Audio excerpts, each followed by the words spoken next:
Lorsqu'un prêtre reste très longtemps avec les fidèles, il peut devenir le gourou de ses fidèles et même commencer à les manipuler. Mais voilà, c'est ça, c'est un danger qui guette. Tout à l'heure, je parlais de culte de la personnalité. Mais il n'y a pas le culte du gourou, du prêtre gourou. Cela peut arriver. Donc, il ne faut pas lutter contre les sectes, mais il faut lutter contre les tendances sectaires qui peuvent exister même dans nos églises. Donc, Dieu peut nous glorifier, mais généralement, il prend soin de nous donner plus d'affliction. Je voudrais qu'on note ça, c'est important, je vais terminer par ça. Dieu peut nous glorifier, mais généralement, il prend soin de nous donner plus d'affliction, plus de persécution. Pourquoi? Pour nous garder dans l'humilité. La vie des grands saints le montre. Saint Jean Chrysostome, la boucle d'or, qui prêchait l'évangile, il était puissant en prédication. Quelqu'un m'a dit, Père Ménas, c'est le Saint Jean Chrysostome du XXe siècle. Vous voyez l'orgueil qu'on veut me mettre, le vice de l'orgueil. Saint Jean Chrysostome, Saint Basile, c'était des grands saints. Le saint comme Saint Nectaire d'Égine, c'était des grands saints, monsieur Granier. Mais vous allez voir que ces saints-là ont beaucoup souffert. Saint Jean Chrysostome est même mort en exil. Il est mort en disant, gloire à Dieu pour toutes choses. Et il y a eu un tremblement de terre. Ils ont été persécutés dans l'église, on a dit beaucoup de choses contre eux, des mauvaises choses. Mais pourquoi ces grands saints ont-ils été persécutés? Les persécutions qu'ils ont vécues venaient de Dieu, qui les protégeait d'un dommage spirituel, la vanité. Comme dit Jésus, malheur à vous si on parle bien de vous. La vanité qui aurait pu facilement leur arriver en raison de leur rang et des honneurs dont ils furent l'objet.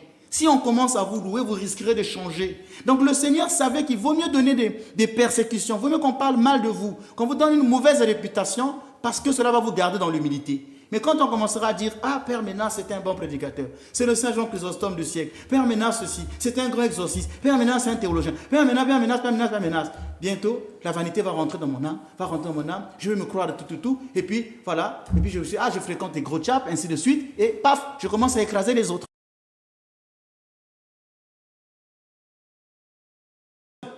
Vous allez être atteint de ce démon de la paresse, de la sédie, à un moment vous allez arrêter. Pour pouvoir avoir une vie de prière, il faut s'inscrire dans un groupe de prière. Il faut prier en paroisse. Quand vous allez souvent fréquenter la paroisse, prier avec les autres, ça stimule la vie spirituelle. Mais quand vous êtes seul, à un moment vous allez commencer, vous allez arrêter. Je viens de donner là encore une solution de Saint Jean Clément. Vous voyez, l'Église a tout dit. Mais mon père, ça m'arrive des fois lorsque je veux prier la nuit, je me réveille en pleine nuit, donc j'essaie de prier correctement, donc je fais le Notre Père, oui. Et je n'arrive pas au bout. Je recommence 3 ou 4 fois pour que je puisse terminer cette prière-là. Et pourtant, ce n'est pas par paresse, ce n'est pas parce que ça m'ennuie de le faire. Je veux prier à ce moment-là précis, mais je n'arrive pas. Je suis obligé de reprendre chaque fois. Ce n'est pas de la mauvaise volonté de ma part. Et je ne veux pas dire que je suis possédé. Non. Enfin, j'espère. Non, c'est pas. Je ne dis pas que tous les cas dans ce genre sont possédés. Ici, c'était le cas d'une personne qui s'endort souvent dans l'église. Je ne dis pas que tous ceux qui dorment dans l'église, mais il s'agit d'une suggestion diabolique. Là, on peut parler de distraction. C'est-à-dire que vous n'êtes pas concentré, simplement. Et puis, il y a la fatigue de la nuit. Et c'est pourquoi l'une des méthodes, quand on veut prier la nuit, c'est de rester sur son lit et de prier, de laisser le sommeil revenir. Il ne faut pas, quand vous avez un sommeil entrecoupé, de quitter le lit pour aller prier. Ce n'est pas la bonne méthode. Restez au lit, et nous, on a toujours notre chapelet orthodoxe qui est toujours attaché à côté, le combosconi, qu'on prend et on commence à dire la prière du cœur, parce qu'elle est plus simple. Dans le Notre Père, elle est plus longue, le cerveau n'arrivera pas à suivre. Il faut faire une prière simple qui est un jaillissement du cœur. Ça peut être « Mon Dieu, je vous aime ». Ça peut être « Mon Dieu, je crois en toi ». Une simple phrase que vous pouvez prononcer, là, une phrase simple, et puis le sommeil revient avec. Ça serait notre manière de bien prier. Ça vous arrive de vous réveiller en pleine nuit et puis de vouloir prier, vous n'arrivez pas? Oui, moi ça m'arrive. De ne pas pouvoir recommencer? Oui. D'accord. Je fais le Notre Père, arrivé à Je vous salue Marie. Toutes nos relations humaines sont devenues très hypocrites. C'est pourquoi Saint Jean Clément dit de fuir le monde, de fuir les gens, parce que je veux vous dire que ça, ce n'est pas une pensée personnelle. C'est un dicton de chez nous qui dit « Je préfère la sincérité du piment ». Et je disais même en rajoutant, le piment pique quand il rentre, il pique quand il sort, on peut avoir des hémorroïdes. Le piment est sincère, il vous dit ce qu'il est. Tandis que le sucre, il est hypocrite. Vous allez trouver que c'est bon. Vous mettez dans du café, c'est très bon. Le miel, c'est très bon. Et demain, le médecin va vous dire, vous avez un diabète. Vous voyez, la personne est venue, elle était bienveillante avec vous. Je vous disais que j'ai rencontré des gens qui me souriaient, qui étaient là avec moi à l'église, Père Ménas. Or, au fond, ils venaient pour prendre de l'argent. Ces personnes-là venaient juste parce qu'elles voulaient s'enrichir. Et j'ai vu beaucoup de gens autour de moi qui n'étaient que des vautours. Mais cet état-là, Saint Jean Climac déjà en parlait. Je vais vous lire, Saint Jean Climac dit que cette insensibilité peut conduire les gens à être hypocrites. Et il dit surtout dans les milieux religieux. Alors j'ai peur que les évêques, les prêtres qui vont m'écouter, les pasteurs, puissent me faire du mal. Ce n'est pas de moi, c'est Saint Jean Climac. Il dit dans les milieux religieux, il y a beaucoup d'hypocrites. Alors il va dire aux autres de jeûner, mais lui-même se livre sans scrupule aux excès et aux délices de la bonne chair. Ça c'est Saint Jean Climac. Il va dire aux autres de prier la nuit, mais lui-même se plonge dans les douceurs du sommeil. Il loue et exalte l'obéissance, il est le premier à désobéir. Il parle aux autres de chasteté, mais le misérable porte sans cesse les yeux sur des objets agréables et dangereux. Je me rappelle un jour, on est tombé dans une chambre d'un prêtre et on a vu plusieurs films pornographiques dans son ordinateur. Il parle aux autres de chasteté, mais le misérable porte sans cesse les yeux sur des objets agréables et dangereux. Leur humilité est tout extérieure. Leurs démarches sont hypocrites. Leurs paroles sont fausses et trompeuses. Leur modestie est pleine de ruses et de fourberies.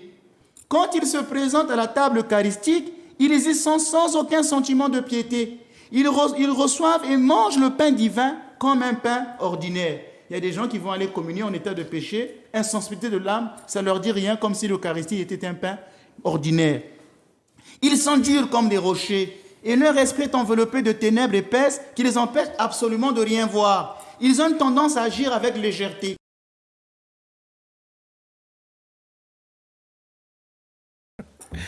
Alors, justement, vous parlez de mauvaises habitudes. Peut-on dire que la paresse dans la prière en fait partie de ces mauvaises habitudes? Parce qu'on peut commencer à prier et puis on s'endort. Mais vous avez tout compris. On n'arrive pas à aller jusqu'au bout. Vous avez maintenant encore le temps de lire mes textes, comme avant. À l'époque de ce que vous faisiez. Moi, je veux savoir comment vous arrivez. Est-ce que vous avez un don pour cela? Parce que... Pas du tout, Père. Pas du tout. Non. Face à tout ce que vous dites, je me pose certaines questions. Alors, en fait, le sommeil, c'est bien. Il faut bien dormir pour la santé, parce qu'une personne qui ne dort pas peut devenir fou. Elle peut devenir folle, je voulais dire la personne. On peut développer des maladies psychiques quand on ne dort pas. On peut développer beaucoup de maladies. C'est pourquoi il est important de dormir. Et donc, il ne faut jamais lutter contre le sommeil. D'ailleurs, il y a des gens qui souffrent d'insomnie, les pauvres, qui prennent des médicaments pour pouvoir dormir. Le sommeil, c'est bon pour la digestion. Le sommeil, c'est bon. Donc, il faut dormir. Mais comme dit cet adage, on mange pour vivre, mais on ne vit pas pour manger. On peut aussi dire la même chose du sommeil, qu'on dort pour vivre, mais on ne vit pas pour dormir. Et c'est pourquoi Saint Jean Climac va parler de ce démon du sommeil qui attaque les personnes qui prient. Il dira ceci, c'est le degré 19, puisqu'on vient de parler du degré 18. Au degré 19 de l'œuvre, il dit ceci: « Lorsque nous serons éveillés, les démons nous fassent violence pour nous faire demeurer dans les douceurs du repos dans le but de nous empêcher d'aller prier. Mais l'heure de prière est-elle arrivée, le sommeil s'empare aussitôt de lui. » C'est un trait de certaines personnes, quand c'est l'heure de la prière, tout à coup, ces personnes-là n'arrivent plus à se lever pour aller prier. Elles auront le courage peut-être si ça allait suivre un film. Ces gens-là auront beaucoup de zèle. S'il s'agit d'aller suivre un film, ces gens-là auront du zèle. Mais quand c'est l'heure de la prière, tout à coup, ces personnes-là sentent une longue fatigue.